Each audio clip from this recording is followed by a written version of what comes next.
Hi everyone, my name is Claire Kolkmeyer and I'm the park interpreter here at Big Bone Lake State Historic Site.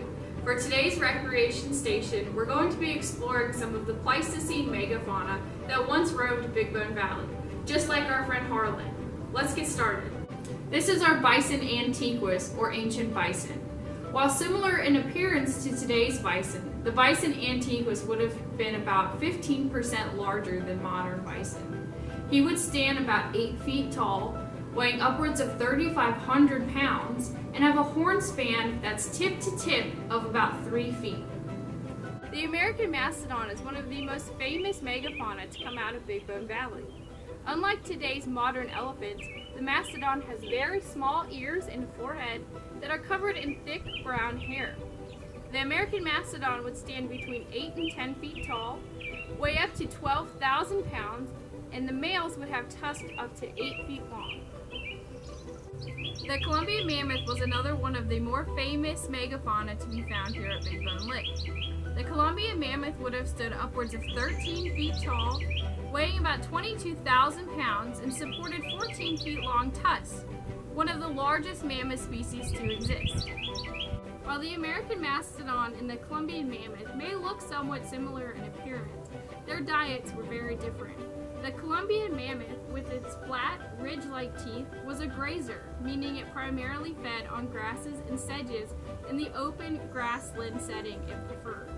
The American mastodon, with its blunt, more cone-like molars, preferred more woody or shrubby material.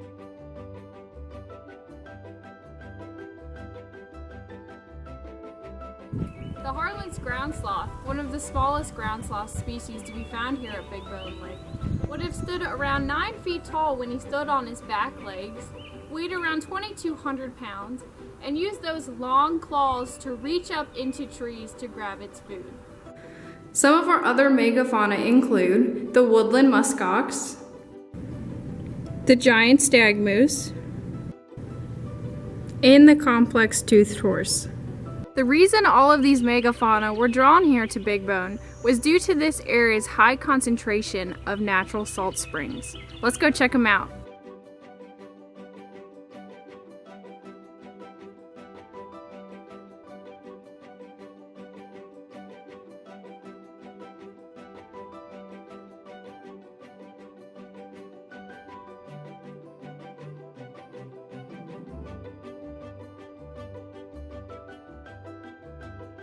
All of the megafauna we've talked about so far are herbivores, meaning they don't eat meat. When you don't eat meat, you're missing salt from your diet, which is an essential nutrient. All of these megafauna figured out that if they came here to Big Bone and licked the waters of our salt springs, or the mud surrounding them, that they would get the salt they needed. Hence the second part of our name, Big Bone Lick. A salt spring is also called a lick. These licks are what drew in hundreds of animals here to Big Bone, whose remains we now find today. Thanks for stopping in for today's recreation station here at Big Bone Lake State Historic Site. Have a great week.